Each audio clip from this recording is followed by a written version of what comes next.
Hi AP Human Geography scholars, I'm Dr. Sawyer, and I created the GOATcard system. Get it? The greatest of all time note cards. I created this system because I am so passionate about your learning in AP Human Geography. In fact, I have taught AP Human Geography in 2 different high schools. I in fact started AP Human Geography in both of the high schools. I am also the author of the globally read Crash Course in AP Human Geography, published by REA. Alright, AP Human Geography scholars, it is now time to jump in to our AP Human Geography GOATcard review unit on population and migration patterns and processes. Our next GOATcard focuses on natural increase and population change. And the first term I want to review is rate of natural increase, abbreviated RNI or NIR for natural increase rate. This is the growth rate of a population resulting from births and deaths. In fact, you can take the crude birth rate, which is the birth rate per 1,000 people, minus the crude death rate, or the death rate per 1,000 people in an area, to get the rate of natural increase. Note that immigration is not factored into the rate of natural increase. This is simply looking at the population already in an area, not factoring in people coming into and out of due to migration. We'll look at immigration in a little bit. A positive rate of natural increase indicates an expanding population. In other words, the crude birth rate is higher than the death rate. A negative rate of natural increase indicates a decreasing population. So think of it, babies being born and people dying. And when those rates are equal, you have 0 population growth. The growth rate is 0. We can say that the population is at equilibrium. The next term I want to teach you is total fertility rate, the number of children each woman is likely to have. When the total fertility rate, or the number of children each woman is likely to have, is 2, that is known as replacement level fertility. And here's why. When 2 people conceive of having 2 children, think of it this way. The 2 adults who conceived of the 2 children will eventually die, but their 2 children will replace them. So the population is not growing in size, it's remaining at equilibrium. When the total fertility rate is greater than 2, that is when the population is expanding. So think of it this way. 2 individuals conceive of 3 children. Eventually, these 2 individuals who conceived of the 3 children pass away, and their 3 children replace them. Notice that leaves 3 replacing 2, expanding. The inverse is true when the total fertility rate is less than 2. That means the population is reducing in size. Doubling time is how much time it will take for the population to double in size. As the rate of natural increase goes down, doubling time increases. So think of it this way. When the population growth rate gets lower, it's obviously then going to take more time for the population to double in size. But when the rate of natural increase gets much faster and people are having more babies more quickly, think of it this way, then the doubling time, or the amount of time that it takes to double the population, is going to be smaller. What causes changes in population natural growth rates? Let's look at some factors. First, let's talk about economic factors. We can see that in subsistence economies, or where people are growing food just to survive with themselves and their families, that they're probably going to have more children than in places that have service-based economies, that have, for example, more urban lifestyles or living in cities. So let's think about the difference. In subsistence economies, like I said, people are probably going to need to have more children because oftentimes more children can grow up to help out on the farm and can help the family grow in their subsistence and in their survival.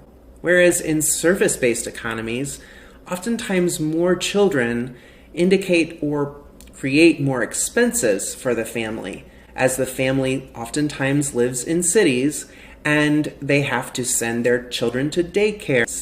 That's the way I like to think of it. So economically, oftentimes you see a higher total fertility rate in subsistence economies and a lower total fertility rate in service-based economies. But there are other reasons for this, and let's explore those. Think about healthcare and how healthcare influences these patterns. For example, in places that are subsistence economic landscapes where people are farming just to survive, oftentimes people do not have access to excellent healthcare or even good healthcare. When that's the case, oftentimes people do not get to live as long. Their life expectancies are lower. And so people often have more children because they anticipate many of those children, or a larger percentage than in service-based economies, will not survive to old age. You'll often see higher total fertility rates in areas with lower life expectancies. Similarly, you will also see higher infant mortality rates in those regions. Why? Because oftentimes people do not have access to good health care for their infants. And so more of the infants will not survive past 1 year of age. Conversely, or in an opposite way, in service-based economies or places that have or had the privileges to develop more advanced healthcare, you will often see lower infant mortality rates as people have more access to healthcare to care for their infants, so their infants often live past 1 year of age. They also will have more access to healthcare to be able to live longer, so you'll see higher life expectancies in those areas. Importantly, let's talk about women's healthcare. In places with lower total fertility rates, you often see better healthcare access for women because this is all tied together. Economic development leads to better healthcare, which leads to better healthcare for women, which often leads to lower infant mortality rates and often higher life expectancies for women. Also in this situation, women often have more economic opportunities to be able to get education at a higher level and pursue jobs beyond household jobs. And so these factors come together to influence the total fertility rate. The next factor I want to talk about are cultural beliefs about family size. So oftentimes, how many children we have is a reflection of what we've learned from our ancestors, from our grandparents and our great-grandparents. We learn family traditions in family size. And so some families have a tradition to have 5, 6, and 7 children, whereas other families have a cultural tradition of having 2 or even just 1. It really depends on your family and your culture. Also, cultural aspects like television, radio shows, podcasts that represent families can also influence our thinking about family size. Oftentimes we'll see, for example, television shows that show a family having 2 children versus having 10 children as the norm. So think about how cultural influences also shape our thinking about how many children to have. Education, literacy rates, and women's rights and opportunities, as I have discussed a bit before. Greater access to education for all people often leads to higher literacy rates or the ability to read and write. Higher levels of education and literacy lead to more economic opportunities outside of the household. Also, this is directly related to urbanization and the development of more advanced service-based economies. And this leads to, oftentimes, lower total fertility rates as people live in cities oftentimes, and often children are expensive in cities, and people are expected to live longer in these societies because of better access to healthcare, which then influences the total fertility rate to be lower. And again, we want to think about women's rights and opportunities in these situations. Research shows that improved rights for women and improved education for women leads to better economic development and also lowering the total fertility rate and population growth. Government policies also play a role in population growth rates. Pronatalist or expansive population policies encourage people to have more children. So tax breaks, for example, for families that have more children would be considered pronatalist or expansive because it's encouraging people to have more children. Antinatalist policies or restrictive population policies are those that try and reduce the number of children that people are having. One of the most known is the Chinese one-child policy that once existed in China. China has now since changed its government policy to encourage more children than the one-child policy did at one time. Immigration policies don't impact the natural growth rate directly, but they do impact population size. Let's talk about how. So imagine a country that has a very high and rapid population growth rate. That country might consider restricting immigration because there are so many people being born that they do not want their population size to be greater than their carrying capacity. Inversely, consider a country that is having a slowdown or reduction in its population growth rate, and it realizes it will not have enough workers to fill all the jobs eventually. That country might consider increasing its immigration or changing its policies to welcome more immigrants into the country to fill jobs that will not be filled because of the lower population growth rate. Okay, let me move out of your way and let's read a GeoGoat fact. Let's talk about hidden population growth. This is an interesting term. This can occur when the crude birth rate and the crude death rate are thought to be equal, assumingly at zero population growth. However, if life expectancy is increasing in that area, people may live longer than expected.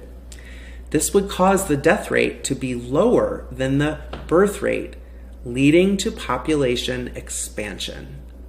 That's called hidden population growth.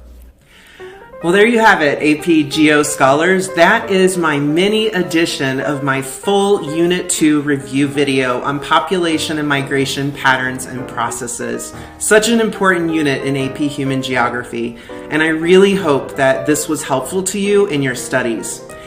Go to the GOATcard.com and get my full review video for this important unit on population and migration patterns and processes. In my full video, I continue to review the concepts and skills I believe you need to know to do your best on the AP Human Geography exam and in the course. I review concepts and skills such as the demographic transition model and migration patterns and processes such as voluntary and involuntary migration, push and pull factors, refugees and internally displaced people, migration streams, Thomas Malthus and his theory on overpopulation, including positive and negative checks on population growth. At my website, you can also sign up for my weekly live review sessions where I will be going over each week key information related to each unit to help you do your best on the AP Human Geography exam and in the course. You can also enroll in my weekend review academies while space lasts to help you become the GOATs of AP Human Geography. Keep in mind that my GOATcard review system is designed as a helpful study resource to supplement your studies to help you maximize your performance on the exam and in the course. I highly encourage you to continue to review your notes from your classes, your readings, your independent studies, and your additional resources in addition to my system. Also, I want you to know I am not affiliated with the College Board or the Advanced Placement Program. They do not endorse my GOATcard system. This is my own invention based on my teaching and my research for nearly a decade into this amazing course and the exam. Email me at drsawyer@thegoatcard.com to give me feedback on my videos and my review system. Let me know if you like it and if there are any suggestions you have to improve it. And please let me know if I should make more of these GOATcard review videos to help you in your preparations for the exam. Congratulations on being students in the Advanced Placement Program. Good luck, GeoGoats!